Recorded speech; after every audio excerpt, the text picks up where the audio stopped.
The ranch owner needed a farmhand, but when the exhausted cowboy arrived looking for work, she offered him something no one expected. The wind howled through the Silver Creek Valley as Abigail Mercer gripped a broken fence post with frozen hands, trying to keep her cattle from escaping before the storm arrived.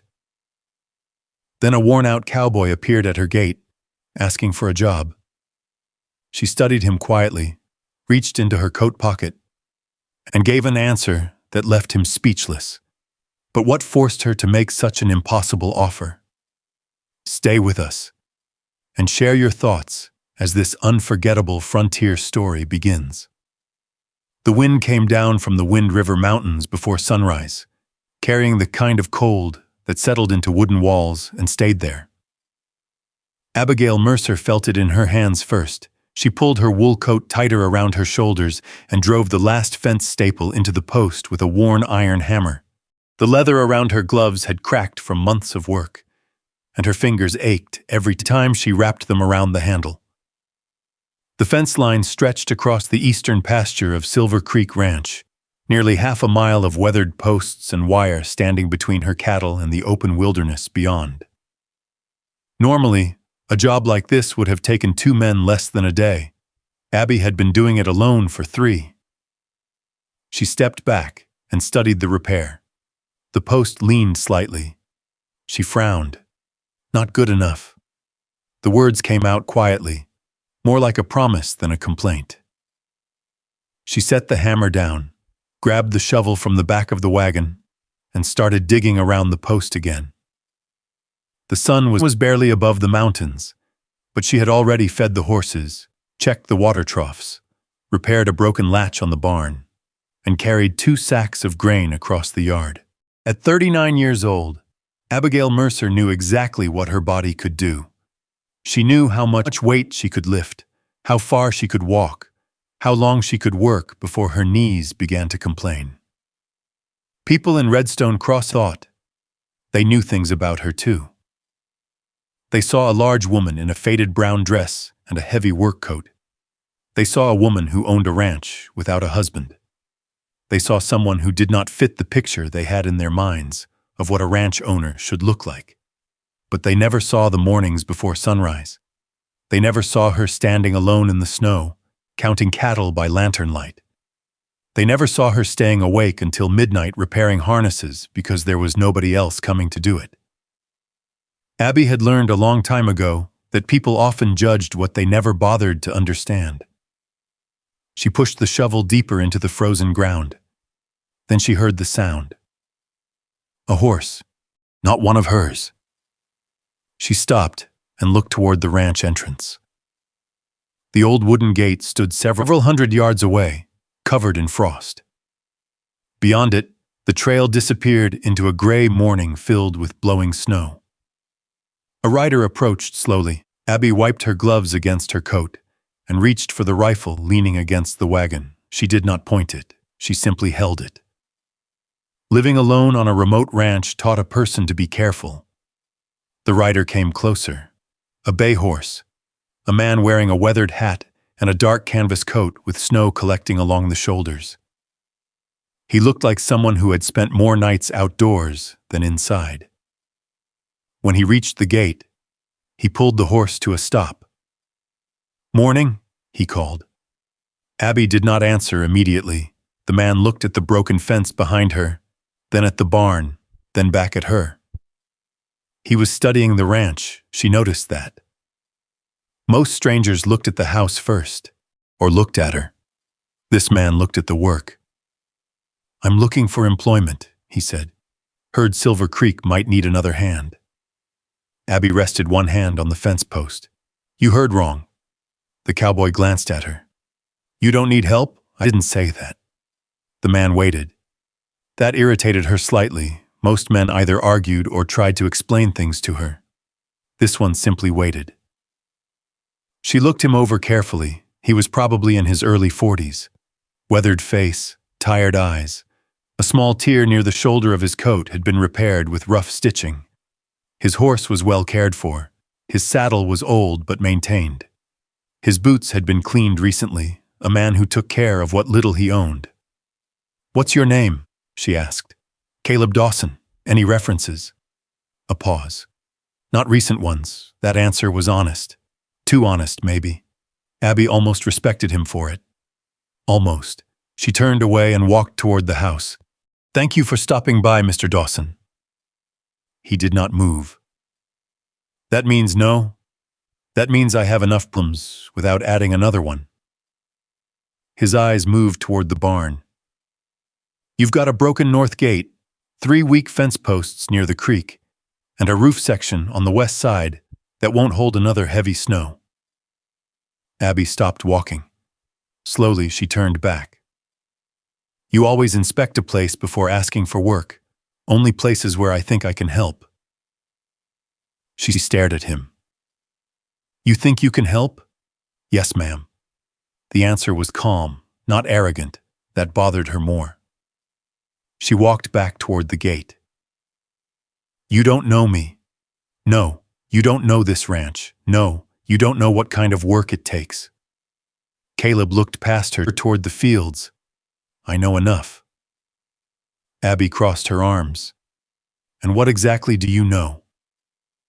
He looked at the fence. I know someone repaired that section 3 different times because they didn't have the right materials. I know the cattle have been moved between pastures carefully instead of just pushed around. I know whoever runs this place understands the land. For a moment, Abby said nothing, then she looked away. Compliments had never helped her pay the bill. I don't need someone telling me I'm doing fine. I didn't say you were. That made her look back at him. Caleb continued. I said you're carrying too much. The words landed harder than she expected, because they were not cruel, they were not pity, they were simply true. Abby hated that. She hated that a stranger could stand there for 5 minutes and see something most people ignored. I don't hire men who leave when things get difficult, she said. Caleb lowered his eyes for a moment. I've worked places where I was the first man they let go when things got difficult. Something in his voice changed, only slightly, but Abby noticed. She knew what it sounded like when someone had heard the same judgment too many times. She looked at his right arm, the way he held his shoulder, the small stiffness in his movement. Old injury? Caleb glanced down. Horse accident. Can you work? Yes. Can you lift? Yes. Can you stay? He looked at her. That question seemed to matter more than the others. I can. The wind moved between them. Abby looked toward the house, then toward the barn, then toward the mountains. The ranch needed help, she knew that, but help was not the same as trust. She had trusted people before, her father, a few neighbors, a few men who had promised things they never finished. Every promise had eventually turned into another responsibility she had to carry. Her hand moved inside her coat pocket. She felt the folded paper there, the letter she had received 3 days earlier, 30 days. That was all the bank had given her. 30 days before they began taking pieces of the ranch her father had spent his whole life building. She had not told anyone. Not Martha, not the neighbors, nobody. Because once people knew Silver Creek Ranch was failing, they would look at her exactly the way Victor Hale wanted them to, like she was already defeated. Caleb waited. Abby looked at him again. A strange thought crossed her mind. Maybe she was tired of pretending she could carry everything forever. Maybe she was tired of watching people leave. She stepped closer. You want work? Yes, ma'am. You want a place to sleep? I would appreciate one. You want food? Yes. She nodded slowly. Then she said the words before she could reconsider them. The only position left on this ranch is husband. Caleb blinked. For the first time since arriving, he looked completely caught off guard. The wind moved through the empty fields. A horse shifted its weight. Abby kept her face serious. She did not smile. She did not explain, because she needed him to understand something. She was not making a joke. She was not begging. She was offering the only thing she had left that felt worth more than money. A place beside her. Caleb removed his hat slowly. Abby looked away toward the ranch house. I know how it sounds. I was going to say unexpected. That too. Another silence. Then Caleb looked at the broken fences, the old barn, the snow-covered fields, and finally back at the woman standing in front of him. A woman everyone in town thought they understood. A woman who had just offered him something he never expected to receive, not because she needed saving, because she was tired of standing alone, and Caleb Dawson had no idea yet that the most difficult job waiting for him at Silver Creek Ranch would not be repairing fences. It would be earning the trust of Abigail Mercer. 3 months earlier, before a stranger ever rode through her gate, Abby had stood in the same yard watching the seasons slowly turn against her. Silver Creek Ranch had once been the kind of place people pointed at when they talked about a successful homestead. Her father, Thomas Mercer, had built it from a rough stretch of Wyoming wilderness into a working cattle ranch with 200 acres of grazing land, a sturdy barn, and a small house overlooking the valley. He used to tell Abby that land was like a person. If you listen carefully, he would say, it tells you what it needs. Abby had believed him. As a girl, she followed him across the fields with a notebook tucked under her arm, asking questions about everything. Why did one pasture hold water longer than another? Why did some cattle recover faster after a hard winter? Why did certain trees survive storms that destroyed others? Her father never laughed at her questions. He answered every one. That was the first place Abby learned her worth was not determined by what people expected from her. It was determined by what she could do. But after her father died, the ranch became quieter. Too quiet. The kind of quiet that made every broken tool, every unpaid bill, and every empty chair at the kitchen table feel heavier. Thomas Mercer had left Abby the ranch, the cattle, and the responsibility of keeping everything alive. He had also left behind debts she had not fully understood.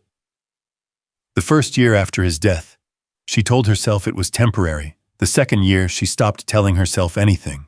She simply worked. Before daylight, Abby was already outside. She checked the horses, filled the feed bins, inspected fences, counted cattle.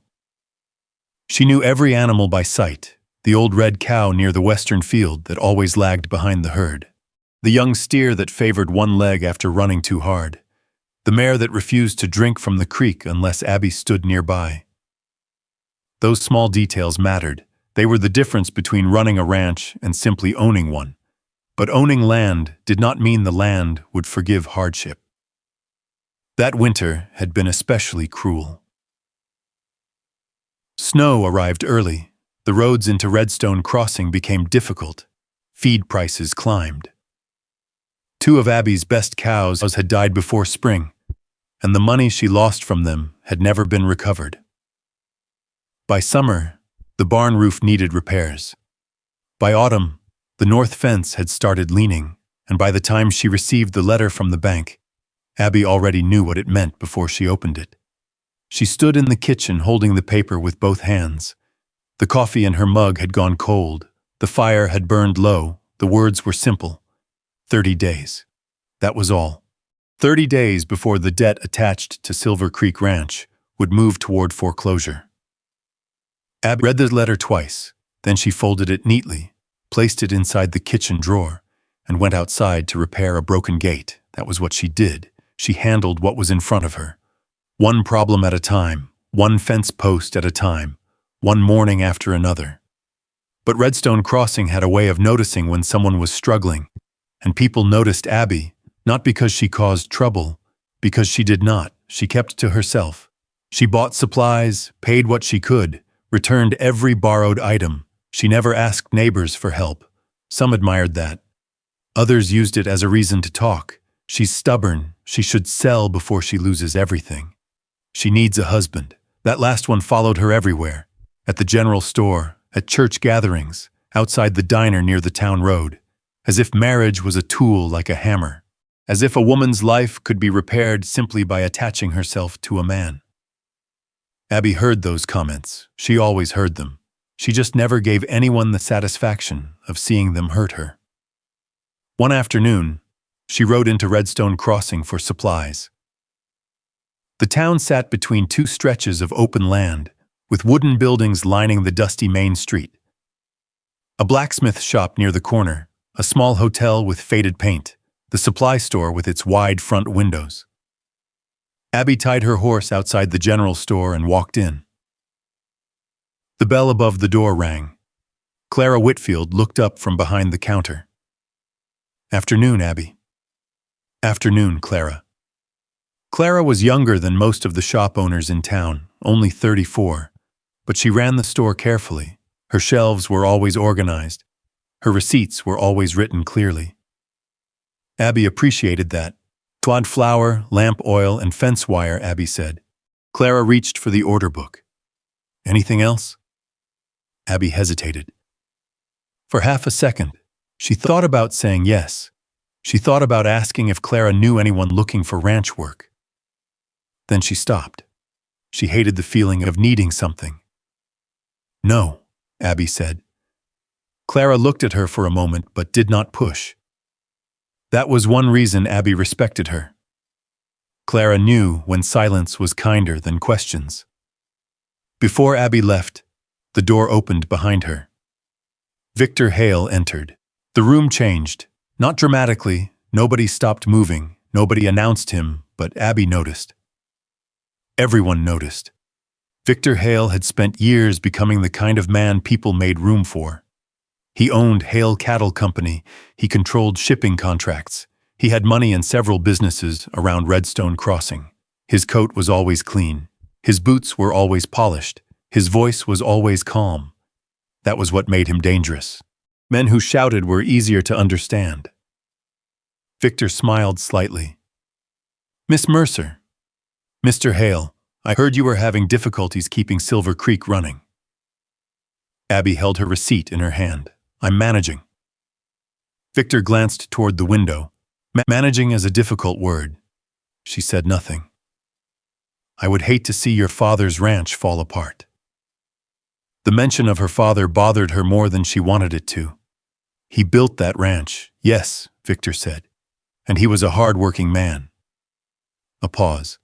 Hard-working men sometimes leave behind responsibilities that are too heavy for one person. Abby looked at him. She understood exactly what he was saying. "You want to buy the ranch?" Victor smiled. "I want to help." "No." The answer came so quickly that even Clara looked up. Victor studied her. "You should think carefully." "I have." "Miss Mercer." "No." This time quieter, but firmer. Victor adjusted his gloves. "You may find that pride becomes expensive." Abby picked up her supplies. "And you may find that some things are not for sale." She walked out. She did not look back, but Victor Hale watched her leave. And for the first time that day, his expression changed. Because Abby Mercer was supposed to be desperate. Desperate people usually accepted offers. They usually lowered their heads.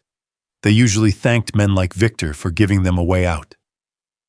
Abby had done none of those things. She had walked away, and Victor Hale did not like being refused.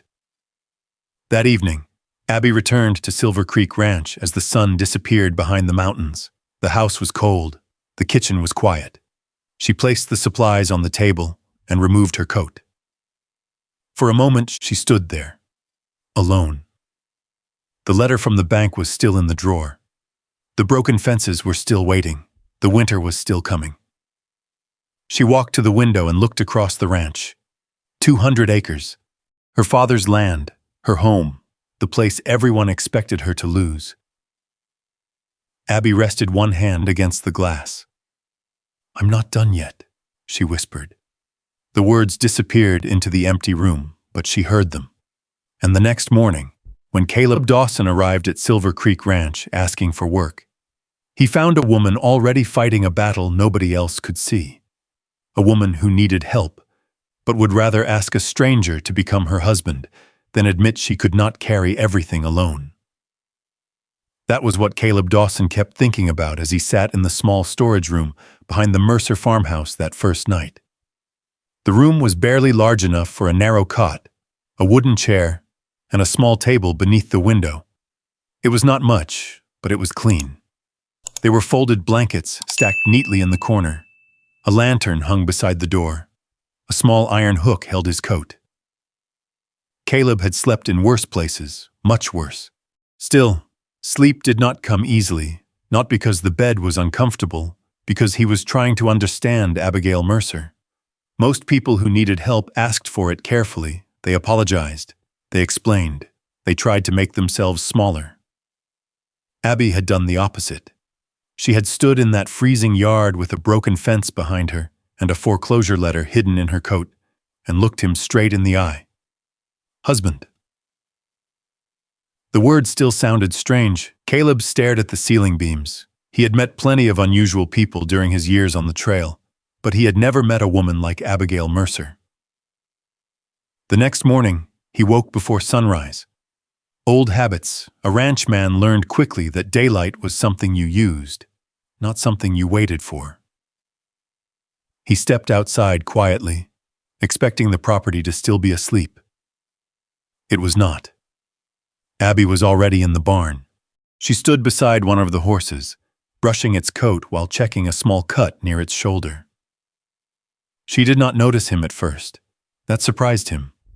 Most people who lived alone developed the habit of constantly watching their surroundings. Abby did too, but around her animals, she seemed different. Calmer. The horse lowered its head as she ran the brush along its back. "You always wake up before the sun?" Caleb asked. She looked over. Usually. Sometimes I wake up before the chickens." Caleb glanced toward the coop. Didn't know that was possible.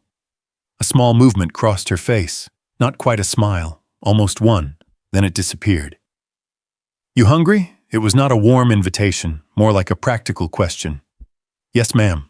Coffee's on." The kitchen smelled like fresh bread and wood smoke. Caleb noticed quickly that Abby did everything with purpose. The coffee was poured, the plates were set, the morning meal was simple. Eggs, biscuits, salted meat, nothing wasted. She sat across from him, her hands wrapped around a tin coffee cup. For a few minutes, neither spoke. Caleb did not mind. Silence had always been easier for him than small talk. Finally, Abby broke it. "You understand the arrangement?" Caleb looked up. "The marriage? Yes, I understand what you said. That doesn't mean you understand." He waited. She placed the cup down. "This is not a love story." Caleb studied her. Answer came quickly. "This ranch needs someone who stays. I need someone who can work. You need a place to sleep and food on the table." She folded her hands. "That's all this is." Caleb nodded slowly. Understood. She looked slightly surprised. Maybe she expected an argument. Maybe she expected him to try to convince her otherwise. He did not. Caleb Dawson had learned long ago that some people built walls because they wanted to keep others out. Others built them because they were afraid nobody would stay if the walls came down. He suspected Abby belonged to the second group. After breakfast, she showed him the ranch. Not like a proud owner showing off property, like a captain explaining a ship before a storm. "This fence line needs replacing before winter." She pointed toward the eastern field. "The creek rises fast after heavy snow. If the cattle get through there, they'll wander toward the lower valley." They walked past the barn. The roof leaks near the back corner. Caleb looked up. "How long? Since summer. Why didn't you fix it?" She gave him a look. "I was busy." He looked around. The answer was everywhere. Broken wagon wheel stack of unfinished lumber, a shed door hanging crooked. Everywhere he looked, there was another job waiting.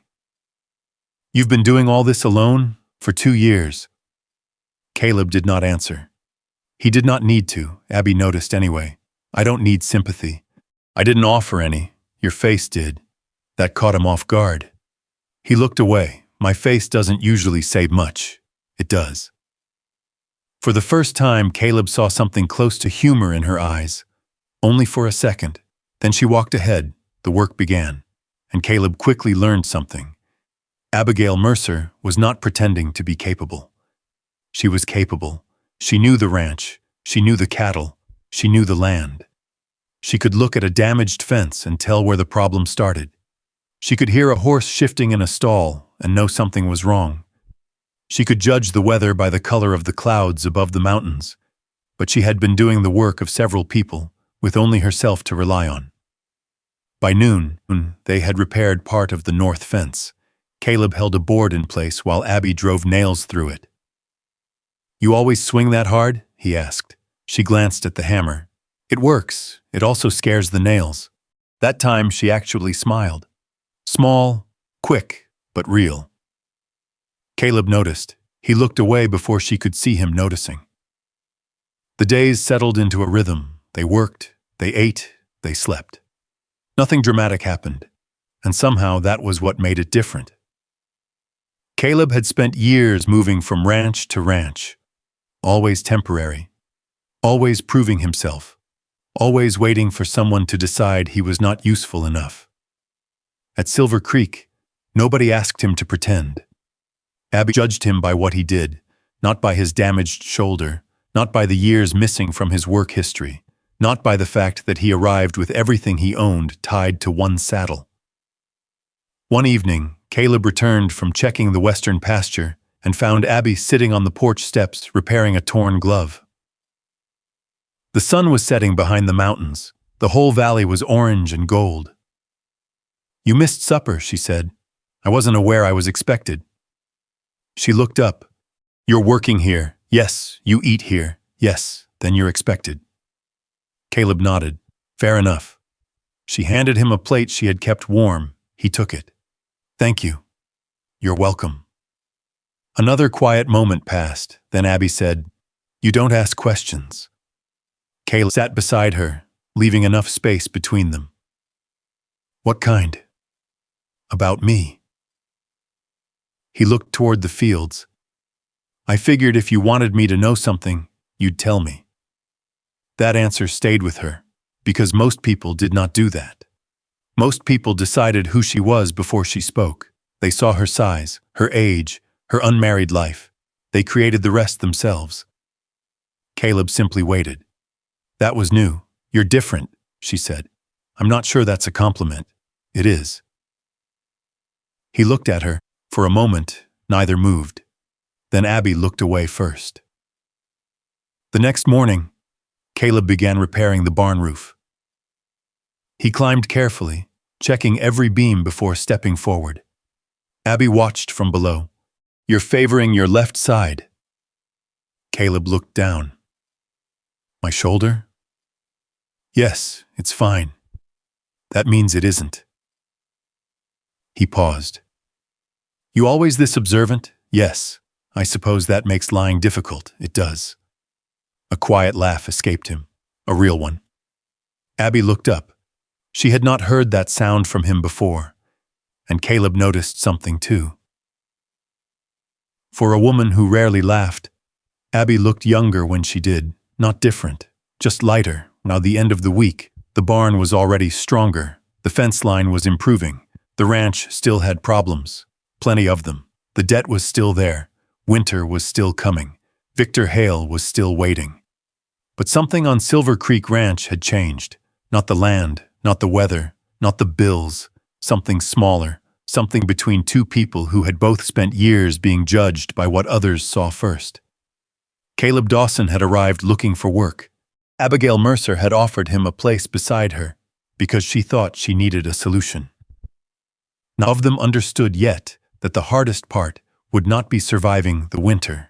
It would be admitting that somewhere between the broken fences and quiet dinners, they had started becoming important to each other, and neither one of them was ready to say it.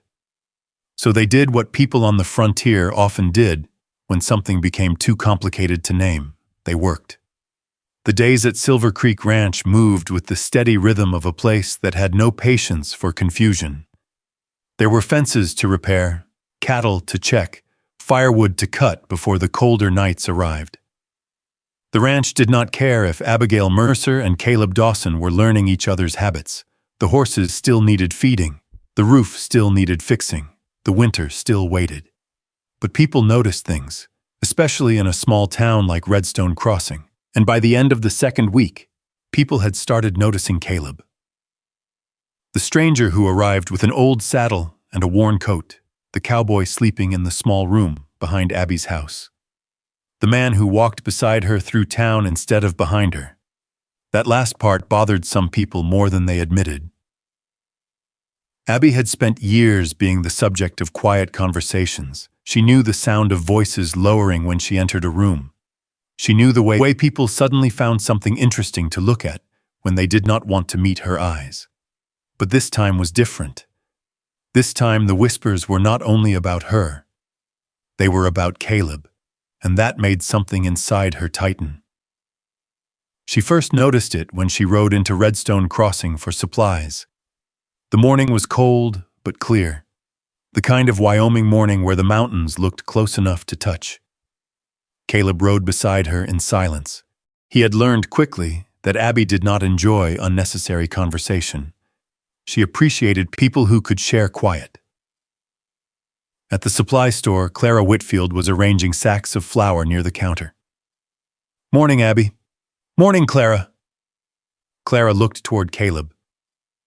"Your new farmhand?" Abby paused. "Yes." Caleb tipped his hat. "Ma'am." Clara gave a small nod. There was no judgment in her voice, only curiosity. But before Abby could answer anything else, the front door opened. Victor Hale walked in. He removed his gloves slowly. His eyes moved first to Abby, then to Caleb, then back to Abby. "Well," he said. A faint smile appeared. "This is interesting." Abby's expression changed immediately. "Good morning, Victor." Victor ignored the coldness in her voice. "I heard you found help." "I did." "I'm glad." He looked at Caleb. "A ranch is difficult work, especially for someone unfamiliar with the area." Caleb remained quiet, Abby noticed. He had already learned something important about Victor. The man liked to control conversations. He liked making people react. Caleb did not give him that. Victor turned back to Abby. "I hope everything is working out." "It is." "Good." He stepped closer. "You know, Abby, people around here are talking." She looked at him. "They always are." Victor smiled. "That may be true." A pause. "But this time, they are asking questions." Abby picked up the receipt Clara had placed on the counter. "What questions?" Victor glanced toward Caleb, about why a single woman would suddenly bring a stranger onto her property. The room became quiet. Even Clara stopped arranging supplies. Abby felt the old, familiar feeling. That moment when people were waiting to see if she would become embarrassed, if she would lower her eyes, if she would apologize. She did none of those things. Instead, she folded the receipt and placed it in her coat pocket. "People can ask whatever they like." Victor's smile faded slightly. "And what answer will you give?" Abby looked at him. "The truth." "And what is that?" She looked briefly toward Caleb, then back at Victor. "He works for me." Simple, clear, but Victor was not finished. "I see." He adjusted his coat. "Well, I suppose everyone makes their own arrangements." The way he said it made the meaning obvious. Caleb finally spoke. "Mr. Hale." Victor looked at him. "Yes, I believe Miss Mercer already answered your question." The words were polite, but firm. Victor studied him. For a moment, something passed between them. Recognition, not friendship, not respect. Something closer to understanding that both men knew the other would not easily move. Victor left without another word. Outside the store, Abby loaded the supplies into the wagon. She expected Caleb to ask if she was all right. He did not. She appreciated that.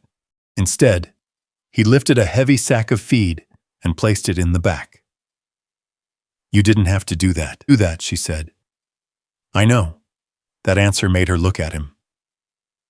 "You enjoy making things difficult, sometimes." A small pause, usually by accident. For a moment, the tension broke. Then Abby noticed something. His jaw was tight. "You didn't like what he said?" Caleb looked toward the street. "No." "Why?" He hesitated. because he was trying to make you explain yourself. Abby looked down. People had done that her whole life, asked why she was alone, why she had no husband, why she ran a ranch, why she lived differently. But hearing Caleb say it was different, because he was not defending her out of pity. He was simply stating a fact. That evening, when they returned home, Abby found Martha Bell waiting near the porch. Martha was 62 years old and lived on the neighboring property. She had known Abby since she was a girl. "You're becoming the talk of town," Martha said. Abby sighed. "I figured." Martha looked at Caleb. "Not all talk is bad." Caleb gave a small nod. Then he carried the supplies inside, giving the women privacy. Martha watched him go. "He's different." Abby looked away. "Everyone says that at first." No, to Martha shook her head. "I mean, he's different from the men who usually come through here." Abby did not answer. Martha lowered her voice. "He looks at you when you speak." That simple observation bothered Abby more than it should have. Because it was true, Caleb did. He looked at her, not at her clothes, not at her size, not at the ranch she owned. Her. "I'm not looking for anything," Abby said. Martha smiled gently. "You weren't looking for anything when your father died either." That was different. Was it? Abby did not answer, because she knew Martha was not talking about the ranch. She was talking about the empty space Abby had built around herself. The next morning, Caleb found a note waiting near the barn. He picked it up. No name, no signature, only a warning. "A man like you should know better than to tie yourself to a woman who has nothing left." Caleb read it once, then folded it. When Abby saw him holding the paper, she immediately understood. "Where did you get that?" "It was near the barn." She took it from his hand. Her face changed. Not because the words surprised her, because they were familiar. Too familiar. Caleb watched her carefully. "How long?" She looked up. "How long what? How long have people been talking to you like this?" Abby looked away. "Long enough." Something in Caleb's expression hardened. But he did not say anything. That mattered. He did not tell her she should ignore it. He did not tell her she was wrong for caring. He simply stood there, with her. Later that afternoon, Abby made a decision. They needed supplies from town, and she knew exactly what would happen. The whispers, the looks, the questions. But this time she was not walking in alone. When they reached Redstone Crossing, the entire street seemed quieter. People noticed them immediately. Abby felt it. Caleb felt it too. A few men outside the diner stopped talking. Two women near the post office looked over. Someone laughed softly. Abby stopped walking. For one moment, Caleb thought she might turn around. Instead, she stepped forward. A man near the diner muttered something under his breath. Caleb looked toward him, but Abby raised one hand. Not angry, not afraid, just stopping him. "This is my fight." Caleb looked at her. She continued walking. Inside the supply store, Victor Hale was already waiting. And this time, he was not smiling. "You have made quite a statement," he said. Abby placed her order on the counter. "No." She looked at him. "I simply stopped hiding." Victor studied her. Then he smiled, a slow, controlled smile. "Careful, Abby." She met his eyes. "About what?" "Sometimes when people stop hiding, everyone gets to see what they were hiding." For the first time, Caleb stepped closer. Not in front of Abby, beside her. And Victor noticed. That was the moment something changed, because Victor Hale had expected a lonely woman.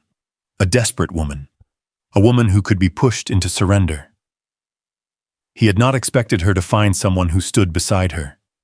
And he certainly had not expected that man to be willing to stand there without asking for anything in return. Victor left the store quietly, but Abby knew. This was not over. That evening, as the sun disappeared behind the mountains, Caleb sat on the porch steps, repairing a broken leather strap. Abby stood near the doorway. You didn't have to come into town with me. Caleb kept working. I know. You didn't have to answer Victor. I know. She waited. Finally, he looked up. Abby, yes? I'm not staying here because people think I should. She looked at him. I know. I'm staying because I choose to. The words were simple. Almost too simple, but Abby stood there for a long moment because nobody had said that to her before. Not in that way, not without wanting something. The wind moved through the fields, the lantern beside the porch flickered. And somewhere beyond the ranch, Victor Hale began making plans, because the ranch was no longer just owned by a stubborn woman who refused to sell. Now there was a cowboy standing beside her, and Victor knew that made things much harder. But Abby Mercer knew something else. Hard things had never been the ones that frightened her most. She understood storms, she understood broken fences, she understood cattle getting sick in the middle of winter, and machinery failing when there was no money to replace it. What she did not understand was having someone beside her when the hard days came. For most of her life, Abby had prepared herself for disappointment. It was easier that way. If she expected people to leave, their leaving could not surprise her. If she expected to carry every burden herself, she would never have to feel the weight of someone else dropping it. But Caleb Dawson had a habit of making things complicated, not with words, with small things. He repaired the loose hinge on the kitchen door without mentioning it. He sharpened the old knives hanging beside the stove. He fixed the broken latch on the chicken coop before Abby even noticed it had failed. And whenever she thanked him, he always gave the same answer. Just needed doing, as if helping her was not a favor, as if it was simply part of living there. That bothered her more than she wanted to admit, because Abby knew how to repay favors. She knew how to settle debts, but she did not know what to do with kindness that expected nothing back. The first real snow of the season arrived 2 weeks later. It came overnight. By morning, Silver Creek Ranch had disappeared beneath a thick blanket of white. The mountains beyond the valley looked almost blue beneath the cloudy sky. The fences were barely visible. The roads were gone. The world became smaller.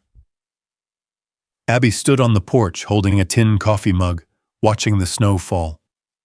Too early, she said. Caleb stepped beside her, pulling his coat tighter. It is Wyoming. She looked at him. That is not an answer. It is the only one I have. She shook her head slightly. A small smile almost appeared. Almost. Then she looked toward the barn. We need to check the west pasture. Caleb followed her gaze. In this, the cattle won't care about the weather. No. He looked at her. But you might, Abby turned. I've handled worse. I believe you. The answer surprised her. Most people would have argued. They would have told her she was being stubborn. Caleb simply believed her. Then he added, but that doesn't mean you have to handle this one alone. She looked away before he could see the effect those words had. An hour later, they were outside. The snow reached their boots, the wind cut through their coats. Together they moved through the pasture, checking the cattle. Caleb worked quietly. He did not complain. He did not rush her. He matched her pace. That was something Abby noticed. Most men tried to prove they were stronger. Caleb never did. He simply worked. By afternoon, the storm had grown worse. The path back to the house disappeared. They reached the barn just as the wind became too strong to continue. Inside, the horses shifted nervously. Caleb closed the doors and checked the animals. Abby stood nearby, holding the lantern. You should rest. She looked at him. You first. I was not the one carrying feed bags through snow. I carried 2. You carried 3. A pause. You counted? Yes, she looked down. For some reason, that made her smile, only briefly, but Caleb saw it, and he looked away quickly. That evening, they realized the storm had trapped them. The road to town was impossible. The horses needed to stay inside. The cattle were safe. The house was warm enough, for now. They ate dinner by lantern light. No fancy meal, just beans, bread, and coffee. But something about the quiet felt different. Not uncomfortable, just unfamiliar. After supper, Abby sat near the stove repairing a torn sleeve. Caleb sat across the room cleaning mud from his boots.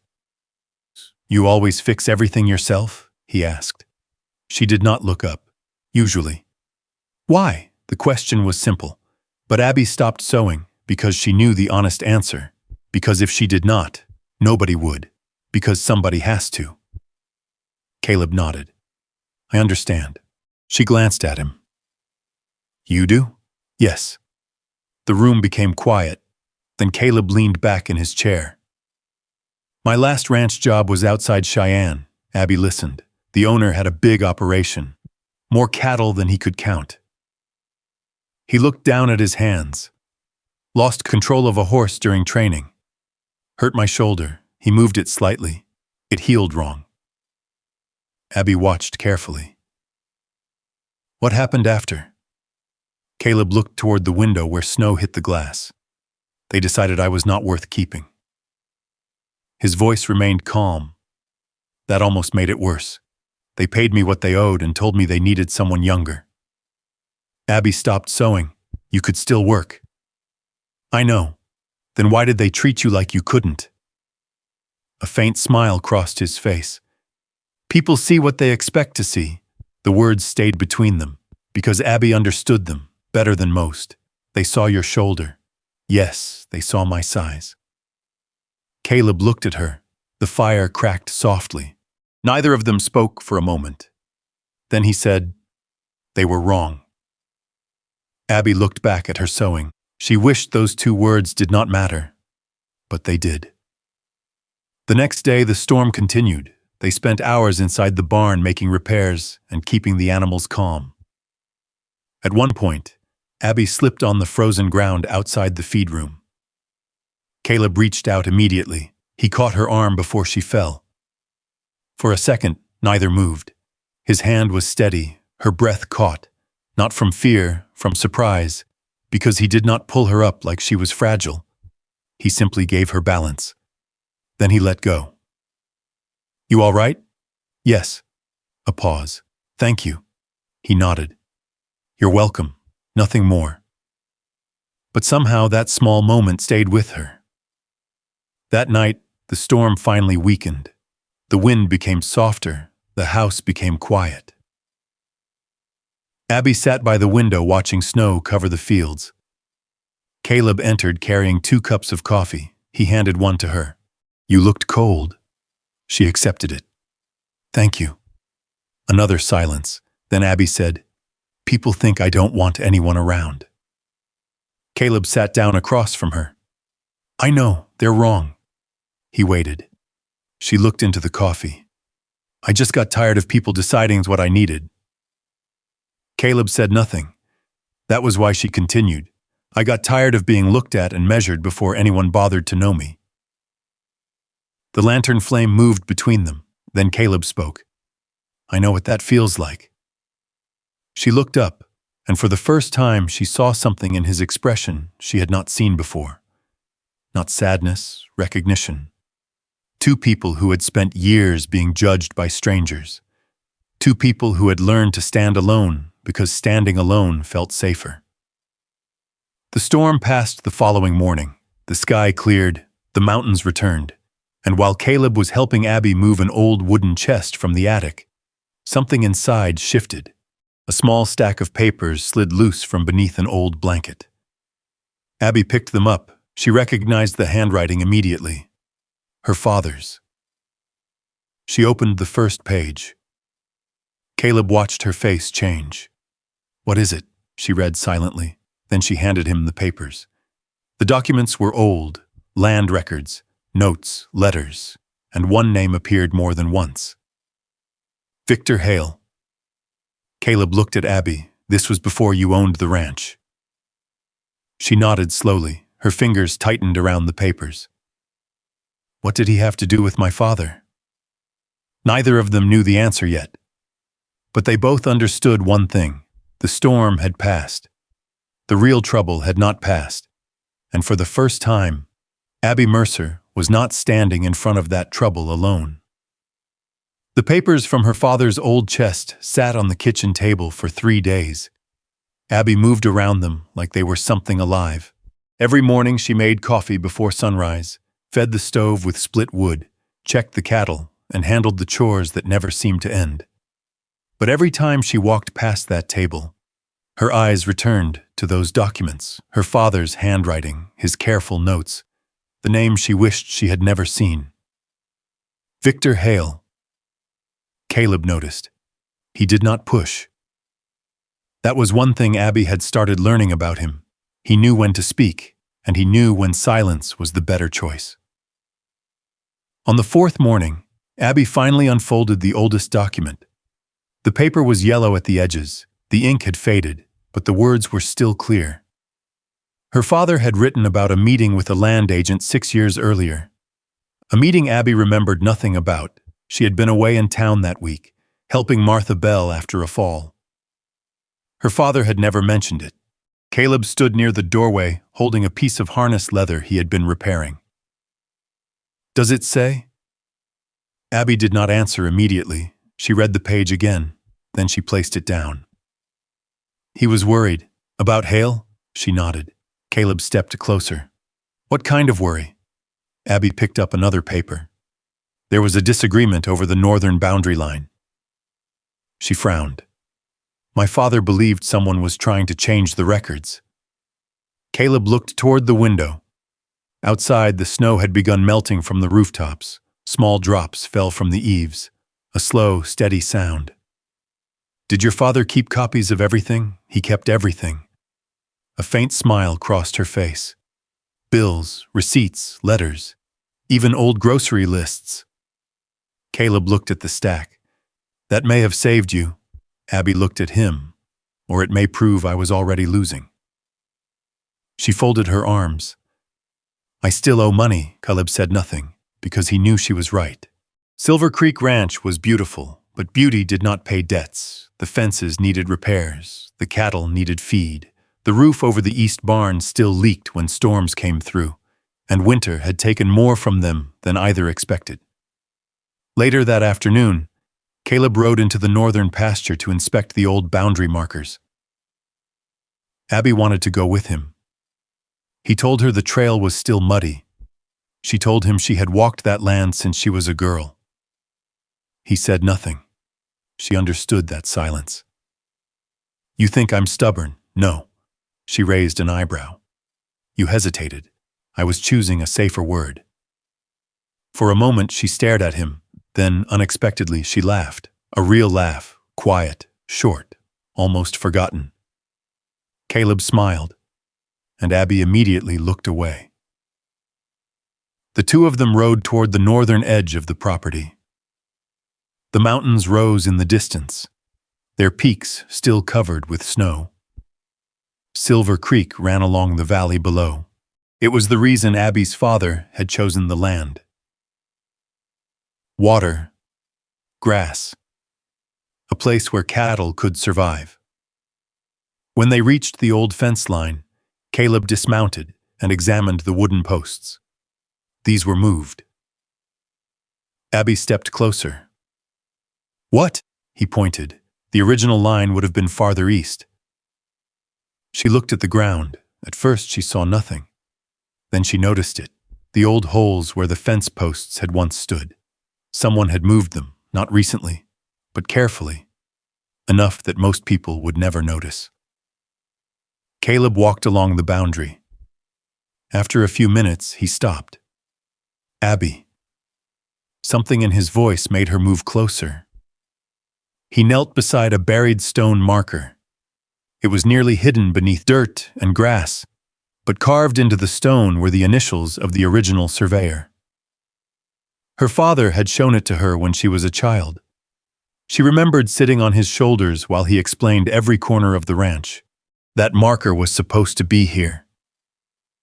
Caleb looked at the surrounding land, and someone wanted it forgotten. The ride back was quiet. Not because they had nothing to say, because both of them were thinking the same thing. If Victor Hale had changed the boundaries, what else had he changed? That evening, Caleb went through the papers again. Abby sat across from him at the kitchen table. The lantern burned low. The house was silent except for the ticking of the old wall clock. This one. Caleb tapped a document. Abby leaned forward. It was a receipt. A payment record from a bank in Redstone Crossing. She recognized the name. Hale Cattle Company. Caleb read the date. 2 years before your father died. Abby's expression tightened. What does it mean? Caleb studied the paper. I'm not sure yet. That is not an answer. No. He looked at her, but it is the truth. That mattered. Abby had known too many people who offered easy answers. People who promised things they could not deliver. Caleb never did that. He only gave her what he knew and what he did not. The next morning, Caleb rode into Redstone Crossing. Abby wanted to come. He told her to stay at the ranch. She did not like the idea. But after a long silence, she nodded. I hate not knowing what is happening. I know. And I hate waiting. I know that too. She looked at him. How? He adjusted the reins on his horse. Because you tap your fingers on the table when you're worried. Abby immediately stopped. She looked down at her hand, then back at him. You noticed that? Yes. The answer was simple, but it stayed with her long after he left. In town, Caleb visited Samuel Reed. Samuel had once owned a ranch west of Redstone Crossing. Now he lived in a small cabin near the creek. When Caleb showed him the documents, Samuel became quiet. Too quiet. You found these where? Silver Creek. Samuel looked out the window. Abigail's father was a careful man. That is what I heard. He knew Hale was dangerous. Caleb leaned forward. What happened? Samuel sighed. Men like Victor Hale don't always take land with guns. He placed the papers on the table. Sometimes they take it with ink. Caleb listened. Samuel explained how his own ranch had slowly disappeared, a debt he never remembered signing, a contract he never saw, a payment that somehow became his responsibility. By the time he understood what happened, the papers said he had no land left. Caleb looked at the documents again. How many others? Samuel gave a tired smile. Enough that you should stop asking. Before Caleb left, Samuel handed him an old envelope. I kept this because I knew someday someone would need it. Inside was a copy of a transaction record. The buyer's name was hidden beneath another company, but the signature at the bottom was unmistakable. Victor Hale. Caleb returned to Silver Creek near sunset. Abby was waiting by the gate. She had clearly been there for some time. You found something. He looked at her. How do you know? Because you are carrying yourself differently. Caleb almost smiled. He handed her the envelope. She opened it, read the page, then read it again. The color left her face. He bought my debt. Caleb nodded. He did. Abby looked toward the ranch, the fields, the barn, the house her father built, all the things she had spent years protecting. He wanted me to fail. Caleb stepped beside her. No. She looked at him. He wanted you to believe you had failed. The wind moved through the grass. Abby held the paper tighter. For years she had blamed herself. For the debts, for the struggle, for not being enough. Now she wondered how much of that burden had been placed on her shoulders by someone else. That night, Abby sat alone in her father's old chair. Caleb found her there. He did not ask if she was all right. He knew better. Instead, he placed a fresh cup of coffee beside her. Then he sat quietly nearby. After several minutes, Abby spoke. I don't know how to do this. Caleb looked at her. Fight Hale? She shook her head. No. Her voice became softer. Trust someone while I do it." The room went still.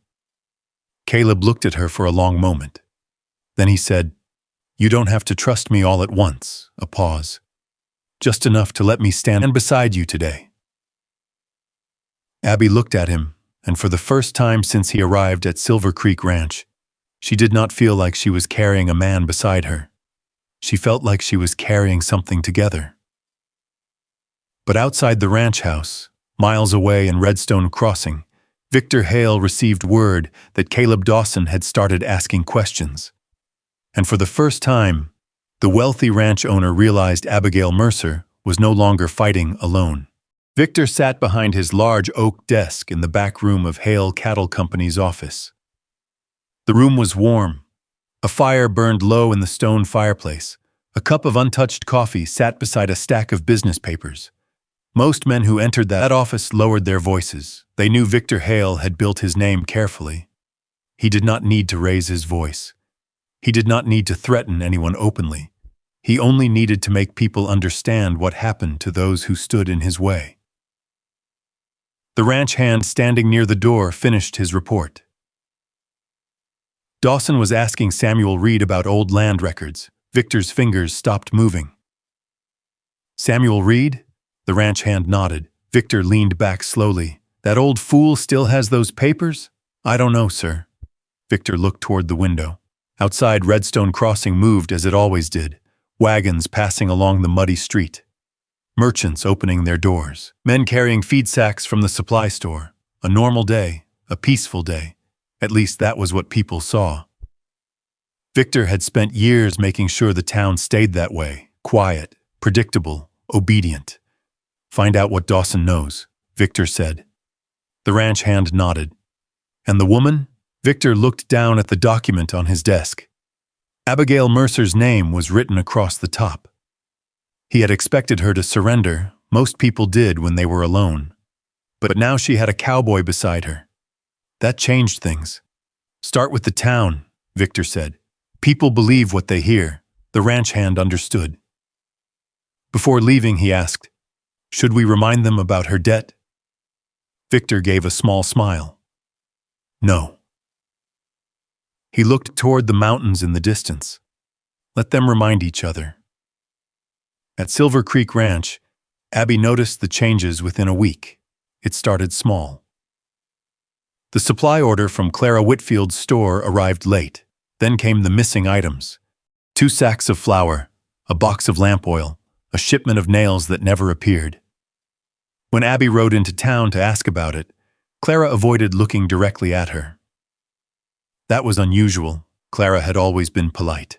Not warm exactly, but fair. "Is something wrong with my account?" Abby asked. The store owner looked down at the receipt in her hand. "No." "Then why didn't my order come?" Clara hesitated. Maybe there was a mistake. Abby studied her face. She knew a mistake when she saw one. And this was not one. "Clara." The woman sighed. She glanced toward the window. Outside, 2 men were standing near the hitching posts, watching. "They are saying things," Clara whispered. "Who?" Clara did not answer. She did not have to. Abby already knew. Victor Hale. The walk back to her horse felt longer than usual. The town she had known her whole life suddenly felt different. Not because people were yelling, not because anyone had openly turned against her. It was quieter than that.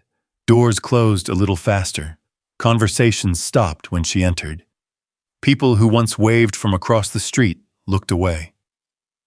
Caleb noticed the moment she returned. He was repairing a broken wagon wheel beside the barn. One glance at her face told him something had happened. "What did they do?" Abby removed her gloves. "Nothing."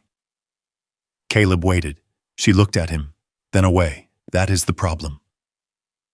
For a moment, neither spoke. The wind moved across the ranch. The horses shifted in their stalls. Caleb set down the tool in his hand. "He's trying to isolate you." "I know. He wants you to believe nobody will stand with you." Abby gave a small, tired laugh. Maybe he is right. Caleb frowned. She immediately regretted saying it. Not because it was untrue, because she knew he heard the hurt behind the words. I spent years proving I could handle everything, Abby said. She looked toward the house. My father trusted me with this place. I promised him I would keep it. You have. She looked at him. You don't know that. I do. The answer came quickly, too quickly. Abby looked down. Caleb lowered his voice. I have worked on a lot of ranches. He glanced at the fields. Most people see land. A pause. You see every fence post, every animal, every corner your father touched. Abby did not respond, but her shoulders softened slightly. Then came the harder question. What happens when I can't? Caleb looked at her. You mean the ranch?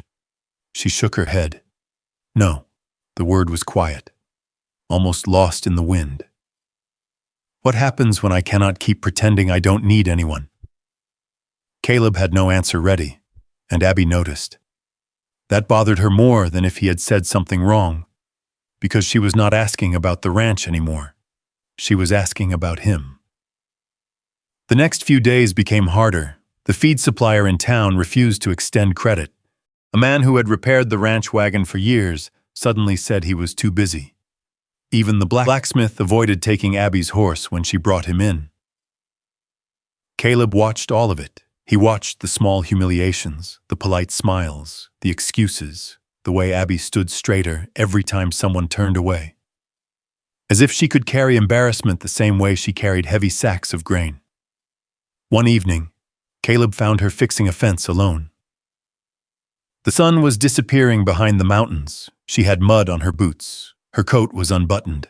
A loose strand of hair had fallen across her face. You should have asked for help, Abby kept hammering. I had it. Caleb looked at the fence. You have 3 broken boards. I know. You are holding the hammer wrong. She stopped. Slowly, she looked at him. Are you telling me how to use a hammer? No, because that sounds exactly like what you're doing. A small smile appeared on his face. I was going to offer. That almost made her smile. Almost. Then the smile disappeared. I cannot let Victor scare me into needing you. Caleb stepped closer. You are not needing me because he scared you. Then why? The question came out sharper than she intended. 2 of them stood there beside the broken fence. Neither moved. Finally, Caleb said, because nobody should have to stand alone just because they are strong enough to. Abby looked at him.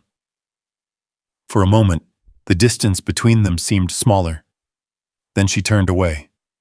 Good night, Caleb. He knew that tone. Not anger, not rejection. For that night, Caleb made a decision. He packed his belongings quietly, a few shirts, his old coat, his tools, the small bag he had carried from ranch to ranch. He told himself it was the right thing. Victor was using him against Abby. People were attacking her because he was there. Maybe leaving would give her a chance. Maybe without him, Victor would stop. Maybe Abby could survive the way she always had. Alone. Before sunrise, he walked toward the barn, but Abby was already there. She stood near the gate. The morning fog covered the valley. For several seconds, neither spoke. Then she looked at the bag in his hand. No. Caleb stopped. Abby, no. Her voice was quiet, but stronger than he expected. You're leaving. He looked away. I think it's better. For who? He did not answer. That was answer enough. She walked closer. You think leaving makes things easier? It might. For me? Caleb swallowed. Yes, Abby stared at him. Then she shook her head slowly. You still don't understand. The wind moved through the trees. She looked toward the ranch house, then back at him. I did not ask you here because I needed someone to repair fences. A pause. I did not ask you because I needed someone to work. Her voice lowered. I asked because I was tired of watching everyone leave. Caleb looked at her, and for the first time Abby stopped protecting herself with pride. I don't need another farmhand. She took a breath. I need someone who chooses to stay. The words hung between them. Caleb had no easy answer, no promise, no perfect sentence, because he knew she deserved more than a promise made out of guilt. So he simply stood there, holding the bag, watching the woman who had spent her whole life fighting finally admit what she wanted. The sun rose slowly over Silver Creek Ranch, and neither of them moved. But Caleb Dawson still had not promised forever. And Abby Mercer still did not know whether the man standing in front of her would stay or become another person she had to learn to live without. For several seconds, the only sound at Silver Creek Ranch was the wind moving through the dry grass. Caleb Dawson stood beside the barn with his old canvas bag in his hand. Abby stood near the gate. Neither one of them moved. The morning air carried the sharp smell of frost and pine from the mountains. The same mountains that had watched her father build the ranch. The same mountains that had watched her fight to keep it. Finally, Caleb lowered his eyes. I'm not leaving because I want to. Abby's expression did not change. That doesn't make much difference. He looked back at her. She hated how calm he looked. She hated that he always seemed to have already accepted whatever pain was coming. You think walking away protects me? Abby said. Caleb did not answer. That is exactly what everyone else does. The words landed harder than she expected. Caleb's hand tightened around the strap of his bag. I'm not everyone else, no, Abby said quietly. She looked at him. That's why it hurts. For a moment, something moved across his face. Not anger, not disappointment. Something closer to regret. But before either of them could say anything else, the sound of a horse came from the road. Both turned. Martha Bell rode toward the ranch, bundled in a thick brown coat with a wool scarf tied beneath her chin. She slowed her horse near the gate. Look at Caleb's bag told her enough. Am I interrupting something? Neither answered. Martha sighed. Good. Then I'm right on time. Abby almost smiled. Almost. Martha had a way of arriving exactly when people were making poor decisions. She climbed down from the saddle and walked toward them. Abby Clara Whitfield sent a message. Abby frowned. Clara, Martha nodded. She said Victor Hale has been asking questions. Caleb looked up. What kind of questions? The kind powerful men ask when they already know the answers. Martha glanced at Caleb, then at the bag in his hand. And apparently, he knows you two are not getting along. Abby looked away. He'll use that. Yes. Martha did not soften the truth. That is what he does. The three stood silently. Then Martha looked at Caleb. You planning on riding away? Caleb hesitated. That was the idea. Martha studied him for a long moment. You know what I learned after my husband died? Caleb said nothing. That there is a difference between leaving because you have no choice. She looked toward Abby. And leaving because you are afraid of what happens if you stay.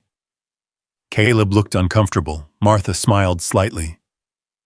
Old women are allowed to notice things, Mr. Dawson. Abby lowered her eyes. The silence afterward felt different. Not fixed, not healed, but no longer empty. Caleb did not leave that morning, but he did not unpack either. He moved his bag back into the small room near the barn, not inside the house, not completely gone. A space between two decisions. Abby understood that better than she wanted to admit. The next few days were quiet. Almost too quiet. They worked. That was the easiest thing for both of them. The ranch still needed repairs. The cattle still needed feeding. The broken fence along the western pasture still leaned dangerously after the last storm. Life did not stop because two people were afraid to speak honestly. One afternoon, Abby found Caleb repairing a saddle near the barn. His injured shoulder moved slower than the other. She noticed. She always noticed. You're favoring it again. Caleb looked up. I'm fine. That answer usually means you're not. A small smile touched his face. Is that something your father used to say? No. She paused. It's something I learned from watching people lie badly. Caleb looked down at the saddle. For a moment, he said nothing. Then he placed the leather strap aside. When I was younger, I thought being useful was the same thing as being valuable. Abby leaned against the barn post. She listened. I worked for bigger ranches. Men who had hundreds of cattle, thousands of acres. He looked toward the mountains. I was good at what I did. The wind moved through the open barn doors. Then I got hurt. He touched his shoulder. After that, everything changed. Abby did not interrupt. They didn't say much. They didn't have to. His voice stayed even. You learn when someone looks at you and starts calculating what you cost them. Abby's face softened. She knew that look. She had seen it her whole life. Caleb looked at her. That's why I understand what people in town are saying about you. Abby looked away. They don't know me. No. He shook his head. They don't. A pause. But you know something? What? I don't think they ever really saw you. The words stayed with her. Because they were simple. Because they were true. 3 days later, Caleb rode north. Abby watched from the porch. She told herself she was only watching because she needed to know whether he was leaving for good. She told herself that. She did not believe it. He returned before sunset, but he was not alone. A second rider followed behind him. An older man with a gray beard and a weathered coat. Abby stepped off the porch. Caleb, he removed his hat. Abby, this is Samuel Reed. The older man nodded. Ma'am. Abby looked between them. What happened? Caleb glanced toward the mountains. I went looking for answers. Samuel adjusted his gloves, and I have some. They moved inside the house. The kitchen was warm from the stove. Abby poured coffee into 3 chipped mugs, while Caleb placed a stack of old papers on the table. Samuel watched her carefully. I owned a ranch south of here, he said. Owned? He nodded. Until Victor Hale bought my debt. Abby went still. Caleb looked at her. It wasn't just you. Samuel opened one of the papers. He does not buy land. Not at first. His finger tapped the document. He buys problems. Abby leaned closer. He finds ranchers who are already struggling.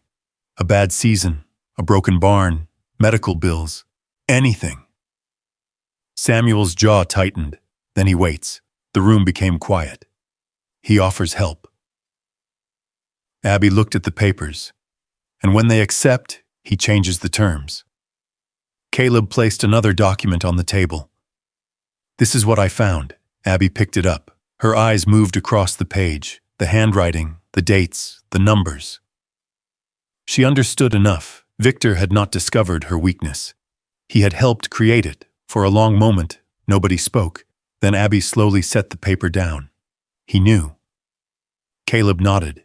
He knew about the debt before you did. She looked towards her window. Outside was the ranch she had fought for, the land her father had touched, the place she had spent years trying to protect. And suddenly, the struggle felt different. It was no longer just bad luck. It was someone's plan. That evening, Abby sat alone on the porch. The sun disappeared behind the Wind River Mountains. Caleb found her there after finishing the last chores. He did not sit immediately. He waited, like he always did, like he understood that some doors had to be opened from the inside. Finally, Abby moved over, just a little, enough. Caleb sat beside her. For several minutes, they watched the sky turn dark.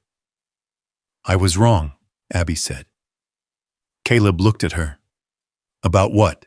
Thinking I could carry everything if I just worked harder. He said nothing. She folded her hands together. My father taught me to be strong, a pause. But I think somewhere along the way, I decided strength meant never needing anyone. Caleb looked down.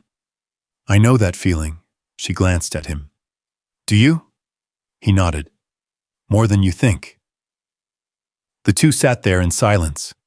Not the uncomfortable kind. The kind where two people finally stopped pretending they had no wounds.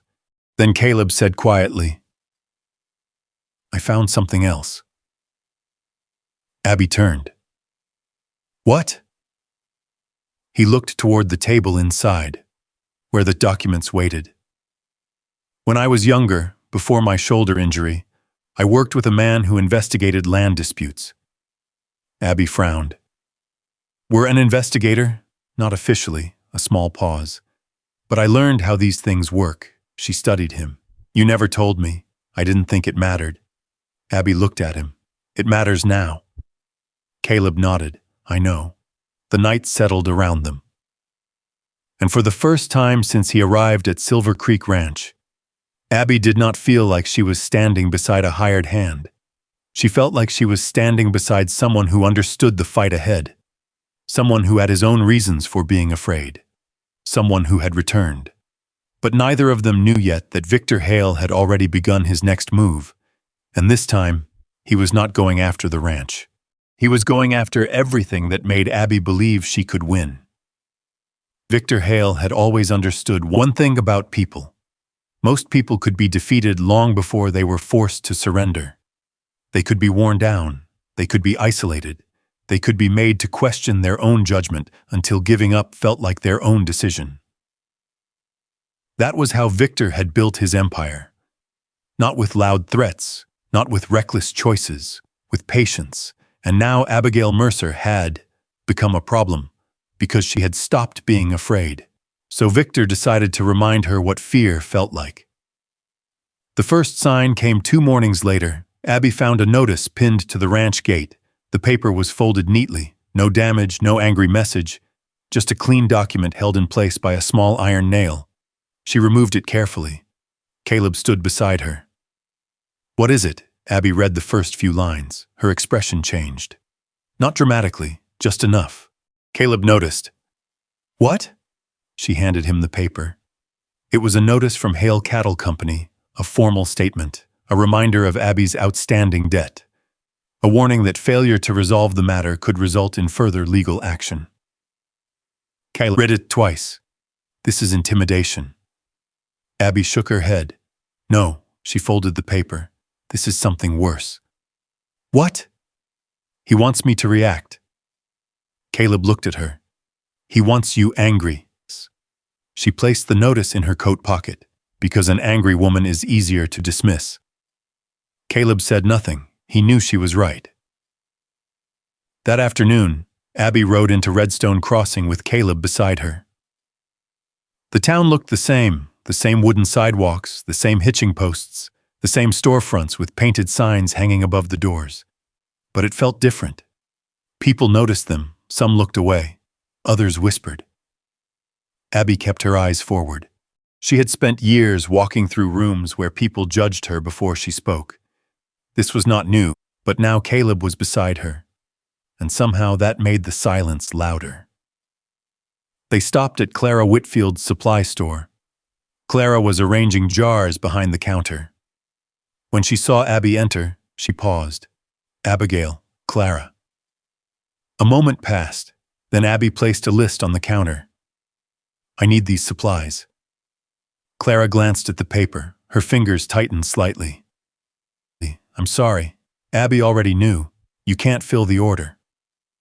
Clara looked down. I didn't say that. You didn't have to. The store owner looked toward the window. Victor came by yesterday. Caleb stepped forward. What did he say? Clara hesitated. That people should be careful who they help. The words sat heavily in the room. Abby picked up the list. Thank you for telling me. Clara looked ashamed. I'm sorry. Abby stopped near the door. For what? Clara looked at her, for being afraid. For a second, Abby saw something familiar in Clara's face, the same thing she had carried for years. The feeling of knowing something was wrong, but not knowing if you had the strength to fight it. Abby simply nodded, then she walked out. They ate lunch at the small diner near the edge of town. The place was nearly empty. Only 2 ranchers sat at the far table, drinking coffee and speaking quietly. Abby barely touched her meal, Caleb noticed. "You should eat. I'm not hungry. That's not an answer." She looked at him. "You sound like me." A small smile crossed his face. "Maybe that's why it bothers you." For a moment she almost laughed. Almost. Then she looked down at her plate. "I thought winning meant proving I could survive." Caleb waited.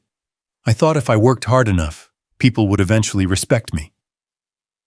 Her fingers moved around the edge of her coffee cup. "But some people don't want to respect you." "No, they want you to disappear." Caleb leaned back. "Abby." She looked at him. "You are not disappearing." The certainty in his voice surprised her. She looked away, because part of her wanted to believe him. And that was the dangerous part. Believing meant having something to lose.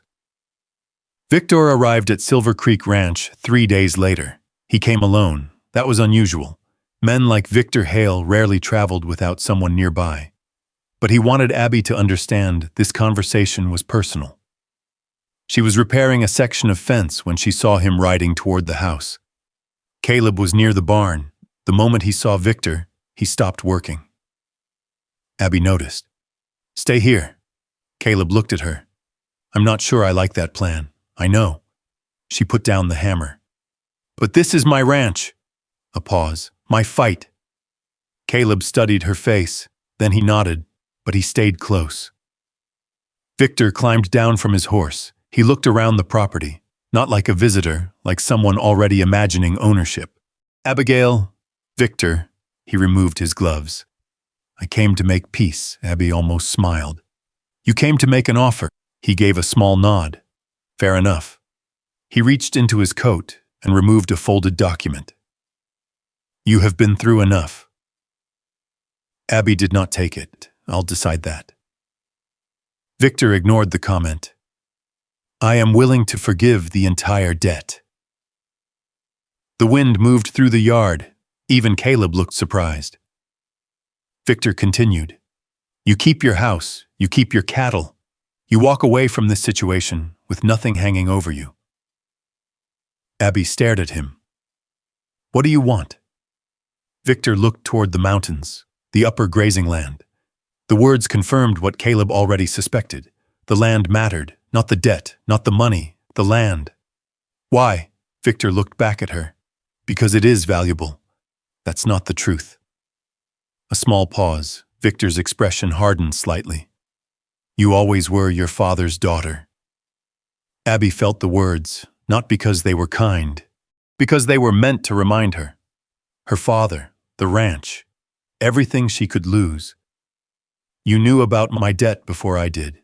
Victor said nothing. "That is why you bought the note." His silence answered. Abby stepped closer. "You never wanted payment." Victor's jaw tightened. "You are making this more difficult than it needs to be." "No." Her voice stayed calm. For the first time, something changed in Victor's expression, a small crack, not anger, frustration, because Abby was no longer reacting the way he expected. "You think Dawson can save you?" Abby looked toward Caleb, then back. "No." Victor waited. She continued. "I think I can stand here and tell the truth." The silence afterward was long. Victor folded the document. "You should think carefully. I have. You could lose everything." Abby looked at her ranch, the barn, the fields, the mountains beyond. Then she looked at Caleb. "Not for rescue, for understanding. I already know what it feels like to almost lose everything." She faced Victor again. "But I won't hand it away." Victor placed the document back into his coat. "Then you have chosen the hard road." Abby nodded. "I always have." Victor mounted his horse. Before leaving, he looked at Caleb. You think she chose you because you are different. Caleb remained still. Victor smiled slightly. She chose you because she is desperate. The words were meant to wound. Caleb did not react, but Abby did. Enough. Victor looked at her. You should ask yourself why a man with nothing would stay on a failing ranch. Then he rode away. That evening, Caleb found Abby sitting on the porch. The offer was still in her hand. The paper had been folded and unfolded several times. He wanted you to doubt me. Abby looked at Caleb. I know. Do you? She was quiet. The question hurt because it was honest. Caleb sat beside her, not too close, not too far. I won't blame you if you accept. Her head turned. What? You heard me. After everything, yes. He looked out toward the darkening fields, because this is your home. The words surprised her. You would let me choose that? I would let you choose anything. The porch went quiet. And that was the moment Abby understood something. Caleb had never stayed because he wanted to be needed. He stayed because he wanted her to have a choice. The next morning, she folded Victor's offer. She placed it in the stove, not quickly, not dramatically, just calmly. She watched the paper disappear. Then she walked outside.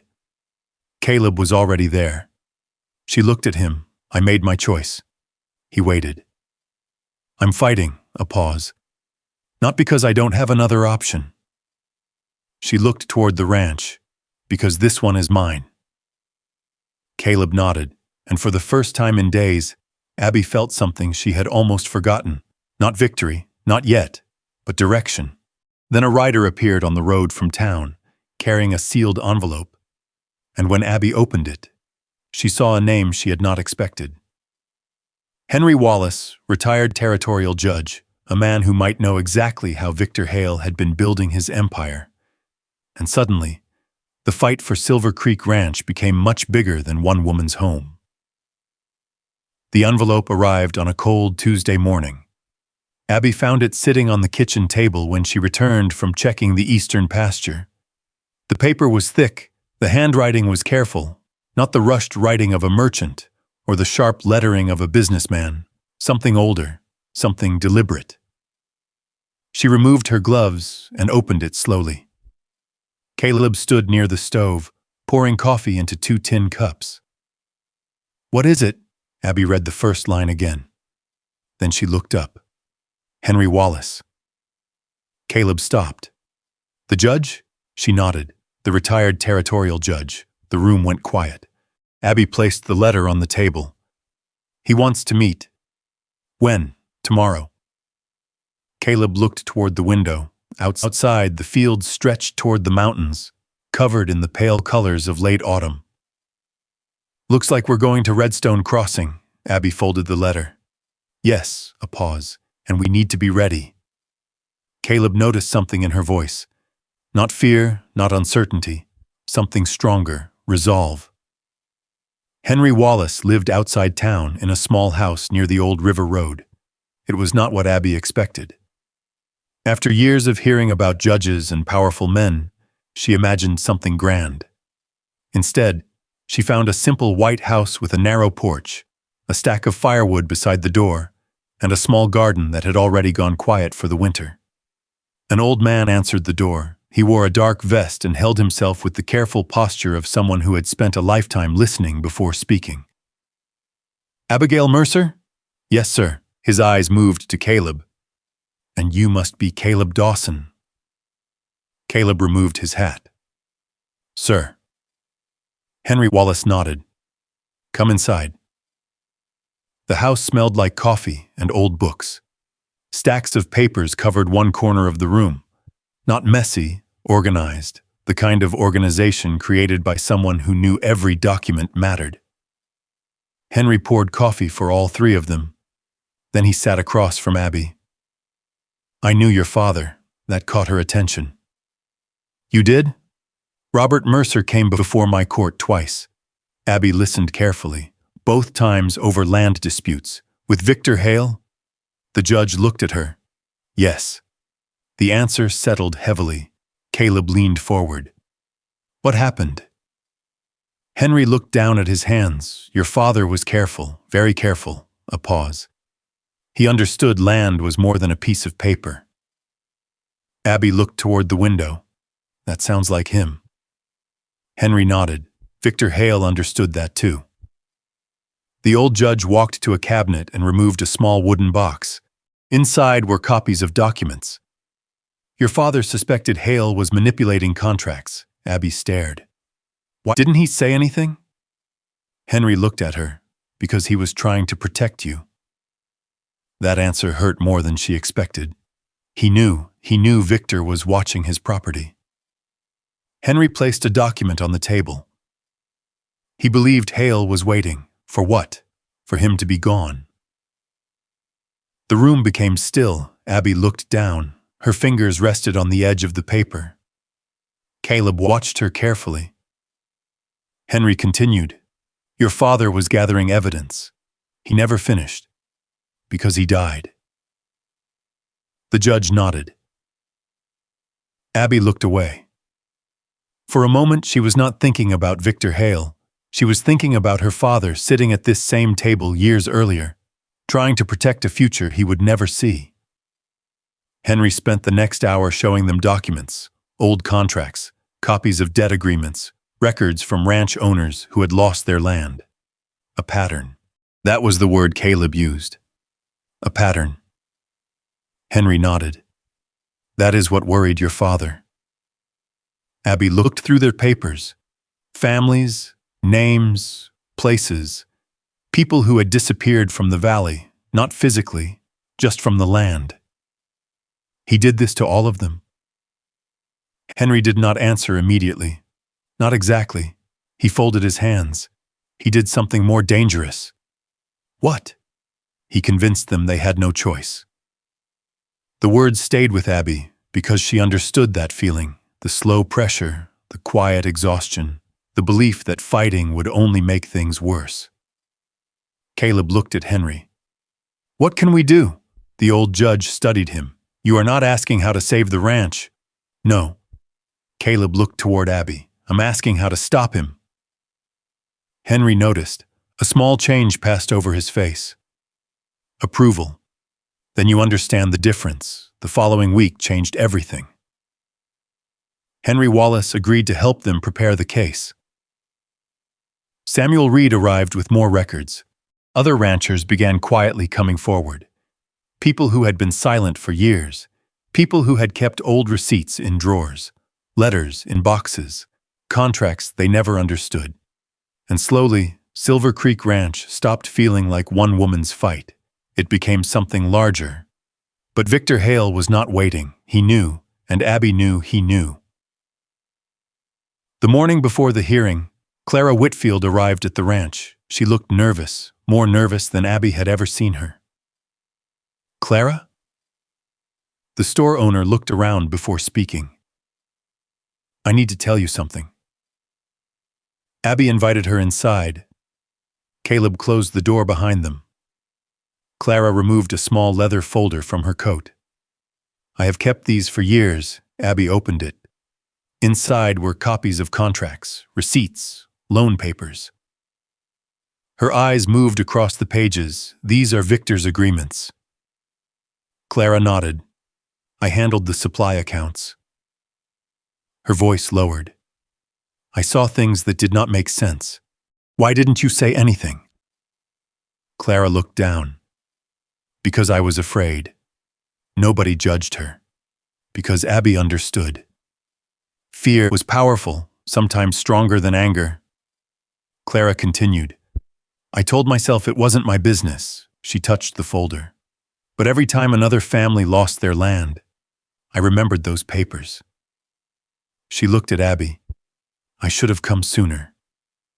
Abby closed the folder, maybe, a pause. But you came now. Clara looked relieved. Just slightly. The hearing took place in the Redstone Crossing meeting hall.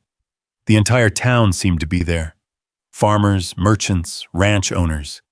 People who had spent years pretending not to notice what Victor Hale was doing. Victor arrived wearing a dark coat and carrying himself like nothing had changed. His lawyer walked beside him, a confident man from Cheyenne, with polished boots and a leather case full of documents. Abby entered with Caleb. She felt every eye in the room. But this time was different. She was not walking in alone. Samuel Reed sat behind her. Clara sat beside him. Henry Wallace watched from the front row. The room quieted. Victor looked across at Abby. For the first time, he looked uncertain. Only for a second. But Abby saw it. The hearing began. Victor's lawyer spoke first. He described Victor as a businessman, a lender, a man who had helped struggling ranchers. He spoke about contracts, agreements, legal rights. He never mentioned the families. He never mentioned the lost homes. Then Henry Wallace stood, and the room changed. He did not raise his voice. He did not need to. He simply placed the documents on the table, one by one, the contracts, the altered agreements, the missing signatures, the pattern. Then Clara Whitfield stepped forward, the woman who had spent years standing behind a store counter, the woman who had been afraid. She opened the folder. I kept copies. Victor turned. And for the first time that day, his confidence disappeared. Because he knew exactly what those papers meant. Abby watched him. The man who had spent years making others feel powerless was finally standing in a room where his own power was not enough. But the hearing was not over, and Victor Hale still had one final argument. He looked toward Abby, and he smiled, because he had realized something. He could not win by attacking the documents, so he would attack the woman who brought them forward. Victor Hale stood slowly. The room watched him. Everyone expected anger, a raised voice, a sharp accusation. But Victor had never built his reputation by losing control. He adjusted his coat, smoothed the edge of his sleeve. Then he looked toward the judge. Your Honor, I believe we are forgetting the larger question. Henry Wallace remained silent. Victor turned slightly. This is not simply about paperwork. His eyes moved across the room. It is about intention. Abby felt Caleb shift beside her. Not much, just enough. He knew what Victor was doing. The wealthy ranch owner was no longer fighting the evidence. He was trying to change the story. Victor looked back toward Abby. For years, Abigail Mercer has struggled with this ranch. The room became still. She inherited a difficult situation. Abby's jaw tightened. Victor continued. She has made questionable decisions. Henry Wallace watched him carefully. Victor's voice remained calm. She brought an unknown man onto her property. A few people in the room looked toward Caleb. Abby felt the old familiar weight return, that feeling of being judged before anyone knew the truth. Victor saw it, and he continued. She entered into an unusual arrangement with Mr. Dawson. The silence grew. Caleb looked toward Abby. She did not look away. Victor smiled faintly. My concern is whether this entire matter is a personal dispute created by desperation. There it was. The attack, not on the contracts, not on the records, on her, the woman who owned the ranch, the woman who had never fit the image people expected, the woman who had spent her whole life hearing that she was too much, too stubborn, too different, too difficult to choose. Victor wanted the room to see that woman again, the one they thought they knew. But Abby was no longer the same woman who stood alone at her kitchen table with a foreclosure notice in her hand. She stepped forward. Not quickly, not angrily, just steadily. Your Honor. The judge looked at her. Go ahead, Miss Mercer. Abby took a breath. For years, she had avoided defending herself. She had worked. She had endured. She had let people say what they wanted, because she believed the truth would eventually speak for itself. But sometimes, truth needed a voice. My personal life is not what brought us here. The room listened. The documents did. She looked toward Victor. Mr. Hale wants this hearing to be about me because the papers are not on his side. Victor's expression hardened slightly. Abby continued. He wants people to ask why a woman like me would accept help from a man like Caleb. A quiet movement passed through the room. Caleb looked at her. She kept her eyes forward. But that question has nothing to do with whether a contract was changed without permission. She placed her hand on the stack of documents. Numbers do not care what someone looks like. The room went silent. Signatures do not care whether someone is respected in town. Her voice stayed calm. And the truth does not change because people find a person inconvenient. Nobody moved. Even Victor seemed to understand that something had shifted. Abby was no longer defending her worth. She was stating it. The hearing continued through the afternoon. More documents were presented. More names were called. Samuel Reed explained how he lost his ranch. Clara Whitfield explained what she had seen. Other families stepped forward. Each story was different, but the pattern was the same. A struggling ranch, a loan, a change in terms, a loss. By sunset, the meeting hall was filled with a different kind of silence, not doubt, recognition. Judge Wallace reviewed the final documents. Then he looked toward Victor Hale. Mr. Hale, do you have anything else? Victor's lawyer stood. But before he could speak, Victor stopped him. For the first time all day, Victor looked tired. Not defeated, but tired. No. The judge nodded. The room waited. The decision did not come immediately. That was the hardest part. Waiting. Abby sat beside Caleb. Her hands were folded in her lap. She did not hold his hand. She did not need to. But Caleb placed his coat over the back of her chair when he noticed the room getting colder. A small gesture, something nobody else noticed. But Abby did, after everything, after all the noise, all the accusations, all the years of fighting. It was the thing she remembered. Not the courtroom, not Victor, not the documents. A man quietly making sure she was warm. The ruling came the next morning. The town gathered again. This time, nobody whispered. Judge Wallace read the decision carefully. The agreements presented by Hale Cattle Company were found to contain unauthorized changes. The claims against Silver Creek Ranch were suspended. The matter would be reviewed further by territorial officials. Victor Hale's control over the disputed land was temporarily frozen. It was not a complete ending, not yet, but it was a victory, a real one. People began moving, talking, breathing again. Samuel Reed closed his eyes. Clara Whitfield quietly wiped away tears. Abby remained seated. She had imagined this moment many times. She thought she would feel something dramatic. Relief, joy, maybe even anger. Instead, she felt still, like someone who had been carrying a heavy load for so long that putting it down felt strange. Caleb leaned closer. You all right? She nodded. Yes, then after a moment, I think so. He smiled slightly. That sounds more honest. She looked at him. You're becoming difficult to impress, no. He looked toward the courtroom. I think I'm just learning you. That stayed with her. The victory changed Redstone Crossing, not overnight. People did not suddenly forget years of gossip. That was not how people worked. But things began to shift. Clara no longer looked nervous when Abby entered the store. Neighbors who had avoided the ranch started stopping by. Some apologized. Some simply brought supplies and left them without saying much. Abby understood both. Not everyone knew how to admit they were wrong. But they were trying. The ranch was still struggling. The fences still needed repair. The winter still threatened. The debt was not magically erased. Winning the fight did not mean life became easy. It only meant she had the chance to keep fighting. And that was enough. Until Caleb started packing. Abby found him near the barn 3 days after the hearing.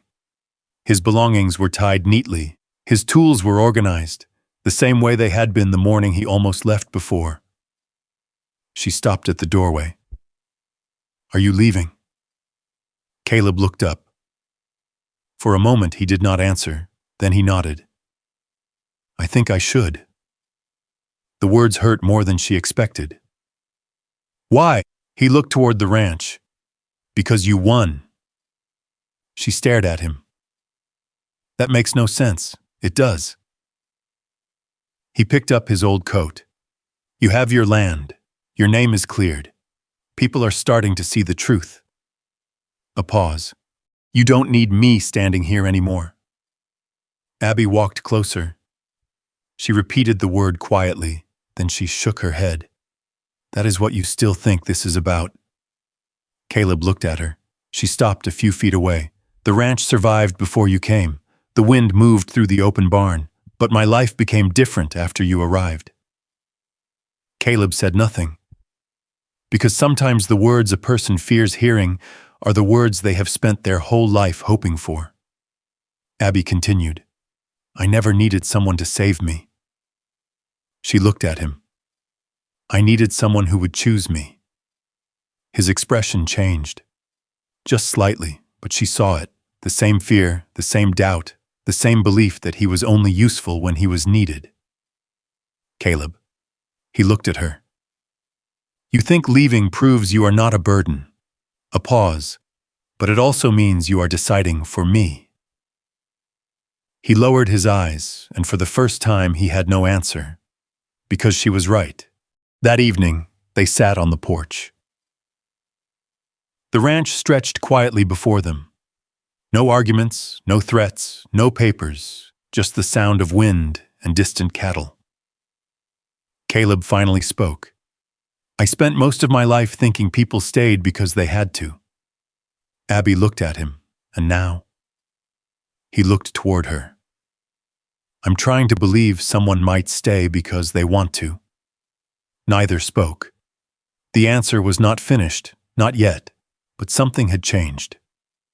The next morning, Caleb would have to decide whether Silver Creek Ranch was only a place where he worked or the first place where he truly belonged. The morning came quietly. No storm, no urgent letters, no riders bringing bad news, just the sound of the ranch waking up. The cattle moved slowly through the frost-covered pasture. The old barn doors creaked as the wind pushed against them. A thin line of smoke rose from the chimney of the ranch house, carrying the smell of coffee into the cold Wyoming air. For years, mornings at Silver Creek Ranch had meant one thing for Abigail Mercer. Another day to survive. Another list of things that needed fixing. Another problem waiting before breakfast was finished. But that morning was different. She noticed it before she understood why. The ranch was still hard. The work had not disappeared. The fences still needed repairs. The winter feed still had to be measured carefully.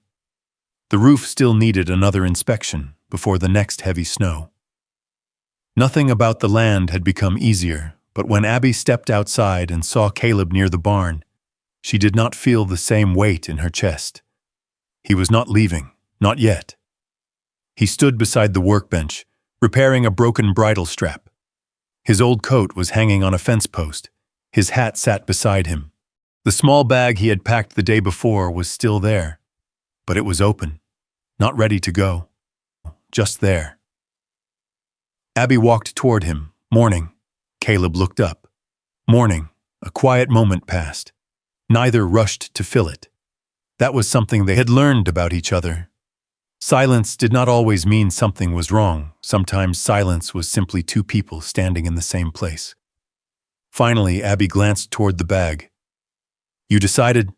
Caleb looked at it, then back at her. I think I have. She waited. I spent most of my life leaving before anyone could ask me to stay. The words were simple, but Abby heard everything behind them. Caleb set down the leather strap. When my shoulder got hurt, I thought the worst part was losing the work. He looked toward the pasture. It wasn't. What was? He took a breath, realizing people only wanted me around when I could give them something. Abby understood, because she had lived a different version of the same thing. People had always measured her by her appearance, by what they thought she could or could not do, by whether she fit what they expected. Caleb looked at her. I don't want to stay because this ranch needs another pair of hands. A pause. I want to stay because I want to be here. Abby said nothing, but she smiled, just a little, and Caleb noticed. He always noticed. The weeks after the hearing were not easy. That was something Abby refused to pretend.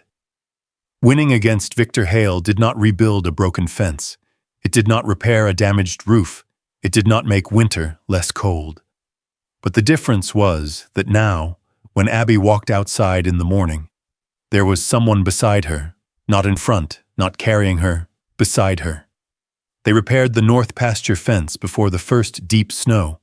They replaced loose boards in the barn. They counted cattle together at sunset. And slowly, the rhythm of the ranch changed. Not because Caleb took over. He never tried. That was one of the reasons Abby trusted him. He asked before changing things. He listened. He respected that Silver Creek Ranch had belonged to her long before he arrived. One afternoon, Abby found him measuring a section of the barn wall. You're thinking, Caleb looked over. That obvious? To me. He smiled.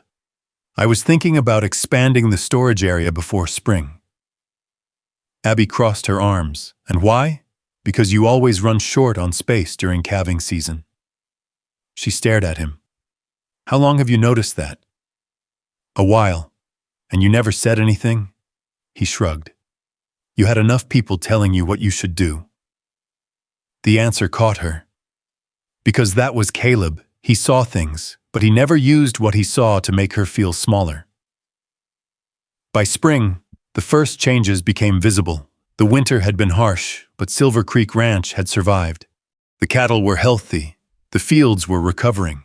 The old barn stood stronger than it had in years, and the town of Redstone Crossing had changed too. People who once looked away now stopped to talk. Not everyone apologized. Some people were still uncomfortable admitting they had been wrong. But Abby understood. Change took time. She had spent years being judged. She knew people did not erase old habits overnight. One morning, Clara Whitfield stopped by with a package. Inside were new account books. For the ranch, Clara said. Abby looked surprised. Clara, the store owner, smiled. I thought you might need them. Abby opened the cover. The first page had been carefully marked, Silver Creek Ranch. Not Hale, not debt, not trouble, just the ranch. Thank you, Clara nodded. I should have helped sooner. Abby closed the book. You helped when you were ready. The two women understood each other better now, because both of them had spent years afraid. Summer arrived slowly. The mountains turned green again. The creek near the eastern field ran clear. And one evening, Abby and Caleb rode to the far edge of the property, the place where he had first seen the ranch. The same gate where he had arrived with a worn coat, an injured shoulder, and a request for work. They stopped their horses. For a while they simply looked. The ranch stretched before them, the home Abby had fought for, the home Caleb had unexpectedly found. It looks different, Caleb said. Abby looked around. It is. He glanced at her. What changed? She thought about it. Then she smiled. Someone finally started helping me see it. Caleb shook his head. No. She looked at him. You built this, the words mattered, because Abby knew he meant more than the ranch. He meant her. The woman who had spent years believing she had to prove she deserved a place in the world. The woman who had finally learned that being loved was not the same as being rescued. Their wedding was held in early autumn. Nothing about it was extravagant. Abby would not have wanted that. There were no grand decorations, no wealthy guests, just the people who mattered. Martha Bell cried before the ceremony even began and denied it afterward. Clara Whitfield brought a homemade cake. Samuel Reed stood near the back, smiling quietly. Henry Wallace sent a letter because age kept him from traveling. He wrote only a few lines. Your father would be proud of the woman you became." Abby read that sentence 3 times, then folded the letter carefully. Caleb stood beside her in a clean, dark coat. His shoulder still bothered him sometimes. The old injury never completely disappeared. But Abby knew something now. A person was not defined by what they had lost. They were defined by what they chose to build afterward. Years later, people in Redstone Crossing still told the story. Some told the part about Victor Hale. Some told the part about the hearing. Some told the story of the woman who refused to surrender her ranch. But Martha Bell always told the part that mattered most. She said Abigail Mercer had spent her whole life believing she needed to prove she was enough. Then one day, a tired cowboy walked through her gate, and he did not see a woman who needed saving. He saw a woman worth standing beside. And that was the difference, because love was not someone arriving to fix your broken pieces. Love was someone who looked at all of them and stayed anyway. On a cold morning years later, Abby stood at the same ranch gate where Caleb had first arrived. The fields were covered in snow. The barn lights glowed behind them. Caleb walked up beside her. She looked at him. "Still think this was a good place to work?" He smiled. "No." She raised an eyebrow. "No?" He looked across the ranch, then back at her. "I think I found something better." "What?" He reached for her hand. A home. And Abigail Mercer, who had spent so many years fighting to keep one, finally understood something. The strongest people are not the ones who never need anyone. They are the ones brave enough to let someone stand beside them. And at Silver Creek Ranch, under the wide Wyoming sky, 2 people who once believed they had been forgotten found the one thing they had both been searching for: a place to belong. But maybe the greatest part of their story was never the ranch, the victory, or the life they built afterward. Maybe it was the moment 2 wounded hearts finally understood that needing someone did not mean losing your strength. Imagine standing where Abby stood, at that old wooden gate after years of carrying every burden by yourself. Imagine wondering if anyone would ever see beyond your struggles, beyond the things the world judged, and recognize the person you had always been underneath. Then imagine someone choosing to stay, not because they had to, but because they truly wanted to. Abby and Caleb's journey reminds us that sometimes the strongest people are the ones brave enough to open the door when kindness finally arrives. A second chance does not always come with a grand promise. Sometimes it arrives quietly, with a helping hand, a patient heart, and someone who chooses to walk beside you. If this story touched you, share in the comments. What moment in Abby and Caleb's journey meant the most to you? And if you enjoy stories of love, resilience, healing, and unexpected hope from the American frontier, consider subscribing. Many more heartfelt stories are waiting for you in the days ahead.